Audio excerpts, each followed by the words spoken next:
শনিবার অর্থাৎ ২৬শে এপ্রিল মার্কিন প্রেসিডেন্ট ডোনাল্ড ট্রাম্প বাংলাদেশের অন্তর্বর্তীকালীন সরকার মোহাম্মদ ইউনূসের নিজের জায়গা বুঝিয়ে দিলেন, যেন গায়ে মানে না আপনি মোড়ল।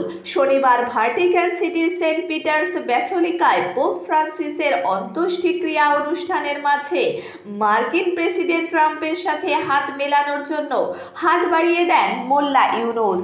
তবে সেদিকে কোনো পাত্তাই দিলেন না ট্রাম্প। পাত্তা না দিয়ে নিজের আসনে গিয়ে বসলেন তিনি। পোপ ফ্রান্সিসের শেষকৃত্যে 50টি দেশের প্রধান সহ 130টি দেশের প্রতিনিধি উপস্থিত ছিলেন।